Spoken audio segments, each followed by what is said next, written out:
That's it. That's the way Indiana Jones ought to look. This is the difference I was mentioning. They asked me what the difference was between the first movie and the second movie. The difference is I play Indiana Jones. Bonjour à tous et bienvenue sur la Caravane du Ciné. Je suis heureux de vous retrouver. Alors, en attendant bien sûr la sortie de Indiana Jones 5 et le cadran de la destinée qui sort le 28 juin prochain, on va continuer ensemble notre rétrospective sur cette mythique saga.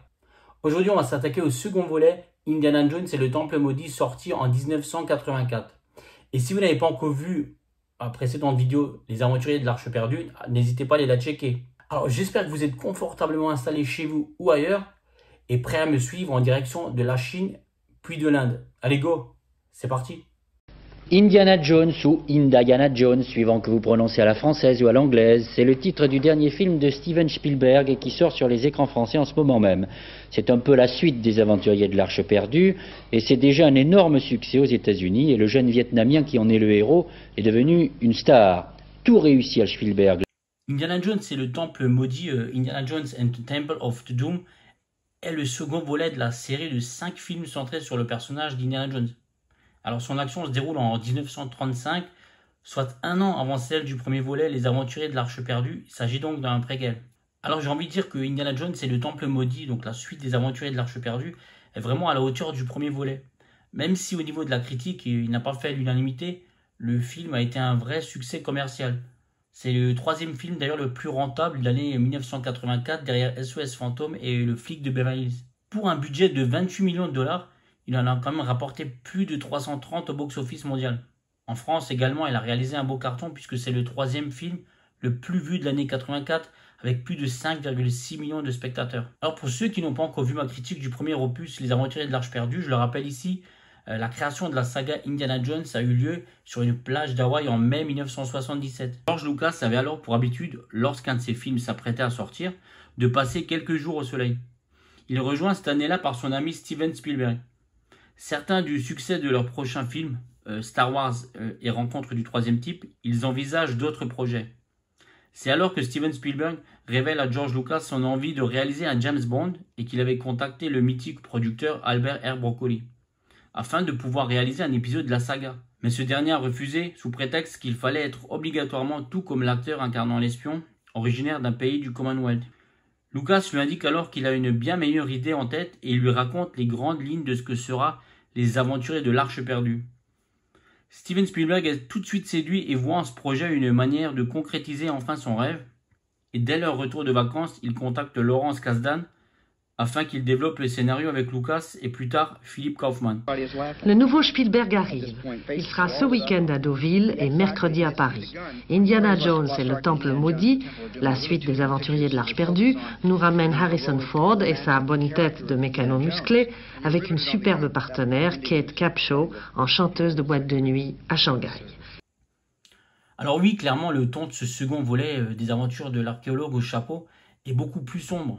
On peut même dire que c'est le diamant noir de la saga. Mais moi, je l'aime vraiment beaucoup, ce second opus. Alors, bien qu'il se soit imposé dès sa sortie en 1984 comme un blockbuster imparable, Indiana Jones et le Temple Maudit fit scandale. À l'opposé du très solaire aventurier de l'Arche Perdue, ce second opus cumule énormément de scènes beaucoup plus sombres. On y voit notamment des enfants fouettés, un sacrifice humain, et même Indiana Jones qui, à un moment donné, possédé, frappe son jeune acolyte. Alors certains médias américains à l'époque ont été outrés devant ce déferlement de rage. People Magazine avait même clamé à l'époque qu'emmener des enfants voir ce film relève de la maltraitance.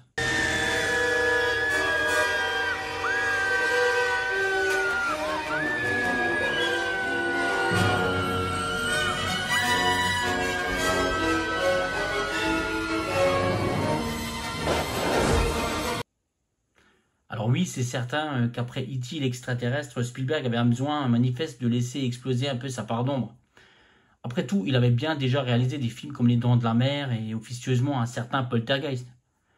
Et il faut savoir qu'à l'époque, Spielberg et Lucas sortaient d'une rupture amoureuse et avaient vraiment des idées noires. Tellement noires qu'ils ont imaginé l'histoire d'un culte religieux qui réduit des enfants en esclaves dans les sous-sols cauchemardesques d'un temple, avec sacrifice humain à la clé. D'ailleurs, le tout premier titre de ce film était Indiana Jones and the Temple of Dead, Mais bon, il faut savoir quand même que sur le tournage, Steven Spielberg va se rapprocher de Kate Capshaw à tel point qu'elle va devenir sa femme en 1991. Alors oui, ce film a souvent été critiqué même par Steven Spielberg en personne. Il déclara même lors d'une interview accordée au Sun Sentinel en 1989 qu'il n'est absolument pas content de ce second film, qu'il le trouve trop sombre, trop souterrain et vraiment trop effrayant. Le jure même pire que Poltergeist qu'il a produit, et n'y décelant rien comme apport personnel. Il déclara dans cette même interview que le film n'était qu'une commande après le succès du premier opus et n'était alimenté que par les décisions et prises de position de son comparse George Lucas. En résumé, il s'agit selon lui de son pire film, carrément quoi. Bon, peut-être que son avis a changé avec le temps, on ne sait jamais. Of all the greater indie films, Temple of Doom is my least favorite. I mean, I look back on Temple of Doom and I say, well, the greatest thing that I got out of that movie was I met Kate Capshaw and we were married years later. En tout cas, moi j'adore, je ne suis pas le seul, je trouve qu'il existe une forme de liberté dans ce second opus, une vraie création artistique. Pour moi, Indiana Jones et le Temple maudit est un des films les plus exaltants jamais conçus par Spielberg. Et je dirais même que le côté trop sombre, très souvent reproché au film, a toujours été un faux problème pour moi. Alors parlons un peu de ce casting. Harrison Ford revient bien sûr dans le rôle iconique d'Indiana Jones, cet archéologue aventurier qui parcourt le monde entier à la recherche d'artefacts historiques, un héros à la fois charismatique, courageux et parfois maladroit. Et Kate Capshaw qui interprète ensuite le rôle de Willie Scott, une chanteuse vraiment insupportable aux antipodes du personnage vraiment de Marion Ravenwood qui était magnifique et une femme forte et une femme indépendante dans le premier opus. Mais entre Indy et la diva, je trouve que c'est un duo typique vraiment des vieux films d'aventure qui est remis en scène et je trouve quand même que ça matche vraiment bien. Ensuite, Jonathan Kaykan qui interprète le jeune 2001 que l'on retrouvera un an plus tard dans les Goonies. Lui qui vient d'ailleurs récemment de relancer sa carrière et de remporter l'Oscar du meilleur acteur dans un second rôle dans le film Everything Everywhere All at Once. Et enfin l'acteur indien Amrish Puri qui interprète, je trouve, à merveille le rôle du méchant prêtre Mola Ram. Le premier film se déroulait dans le désert égyptien. Celui-ci se déroule dans un temple au cœur de l'Inde. Ensuite, un petit mot sur le rythme du film qui vraiment ne retombe jamais. C'est un film d'aventure exaltant d'une maîtrise et d'une efficacité rare quand même. D'ailleurs à tel point qu'après avoir vu le premier montage, Spielberg et Lucas ont tous les deux décidé de ralentir le rythme en rajoutant quelques minutes pour donner un peu plus de répit aux spectateurs. Ensuite, au point un peu l'ambiance sombre qui se dégage du film. Cette ambiance sombre qui m'a moi personnellement toujours fasciné. Mais en même temps, on est dans un vrai film d'aventure quand même qui va à 100 à l'heure et on y retrouve également une touche d'humour indispensable apportée par certains personnages. Un mélange d'après moi qui est parfait. Et forcément, comme je suis un énorme fan de James Bond et du film Octopussy, qui est sorti un an plus tôt, je ne peux qu'approuver ce film. Dans un décor rougeâtre où brûle un brasier, les bons héros affrontent une mort cruelle, infligée par des prêtres, également maudits. Mais heureusement, moins malins qu'Indiana. Ensuite, parlons un peu des dialogues et des répliques cultes qui s'enchaînent avec une grosse fluidité. D'ailleurs, comment ne pas se rappeler de certaines d'entre elles? C'est comme si on marchait sur des gâteaux secs. Dr Jones, dois-je vous rappeler que dans notre pays, il n'est pas coutume qu'un invité insulte son hôte? Et bien sûr, la plus célèbre d'entre tous, Kalima, Kalima Shaktide. Kalima, Kalima, Kalima Shaktide. Comment ne pas évoquer aussi certaines scènes mythiques comme la séquence d'ouverture au club Obi-Wan? Une merveille de mise en scène, la narration visuelle de cette scène est vraiment parfaite et Harrison Ford aura rarement, pour moi, eu un tel air de James Bond. Le plateau pour échanger le diamant et le trésor, la brochette enflammée, l'antidote perdu dans la panique, le verre de champagne, le diamant perdu dans les glaçons. Tout comme l'intro des aventuriers de l'Arche perdue, je trouve que cette scène d'ouverture est vraiment devenue mythique. On débouche la bouteille de champagne, ça fait pop, pop, pop.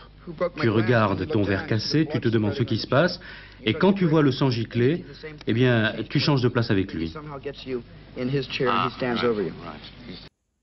Bien sûr, comment ne pas également citer l'excellente course-poursuite en wagonnet dans la mine, quel stress. Et également la scène sur le pont qui est tellement dingue. La scène du repas avec la cervelle de singe, les serpents, les scarabées, enfin bref, une scène très marquante que j'affectionne tout particulièrement. Enfin, il y en a tellement dans ce film.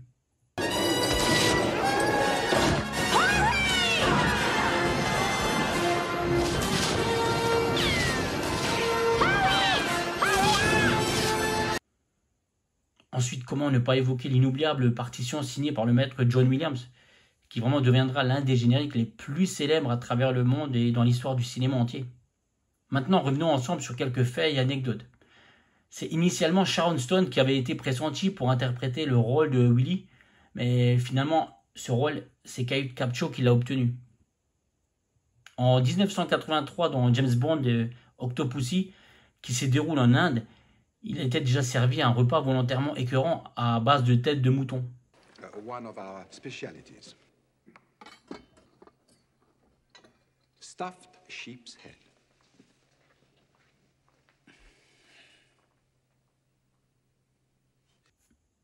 Le début du film se déroule au club Obi-Wan, un clin d'œil forcément évident au personnage d'Obi-Wan Kenobi de la trilogie Star Wars du réalisateur George Lucas. Alors il faut vraiment savoir que c'est pour ce film que fut créée la classification américaine PG-13 déconseillée aux mineurs de 13 ans par la Motion Picture Association of America. Ce palier intermédiaire du PG-13 et l'interdiction vraiment aux moins de 13 ans non accompagnés aux États-Unis, c'est Spielberg lui-même qui a soufflé cette idée. Conscient d'un vide problématique entre les films purement familiaux et les œuvres réellement extrêmes. Depuis, ce PG-13 est devenu une mine d'or pour les studios et une norme vraiment pour le public. L'attraction Indiana Jones et le Temple du Péril de Disneyland Paris est clairement inspirée de ce film.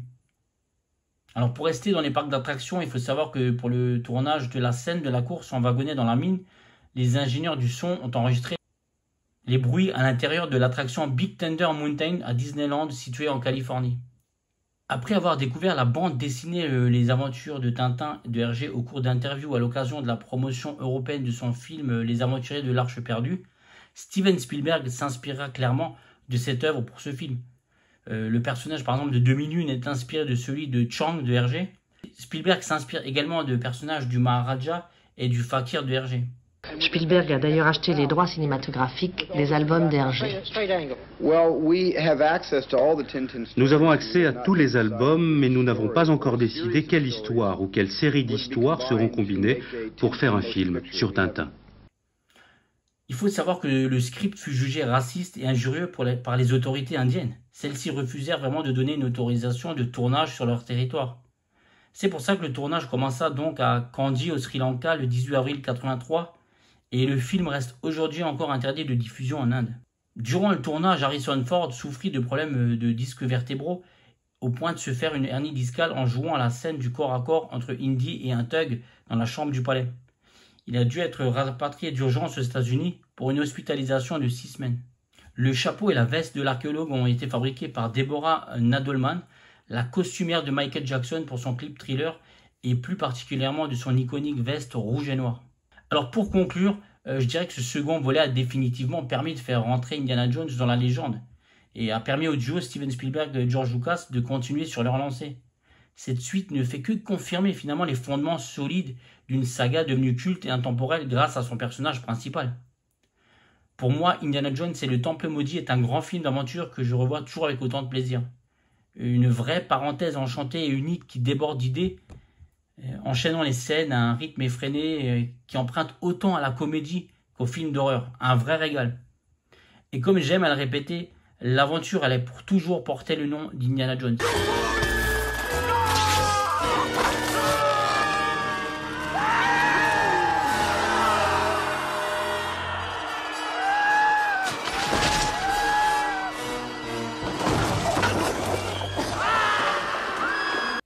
Voilà ce que j'avais à vous dire sur Indiana Jones et le Temple maudit. Maintenant, dites-moi vous dans les commentaires ce que vous avez pensé de ce film. J'ai hâte d'échanger avec vous et de connaître votre point de vue. Merci à vous d'avoir regardé cette vidéo jusqu'au bout. Et pensez à vous abonner, à liker, à partager. Ça fait toujours plaisir. Quant à moi, je vous dis à très vite pour une prochaine vidéo sur la caverne du ciné. Allez, bye!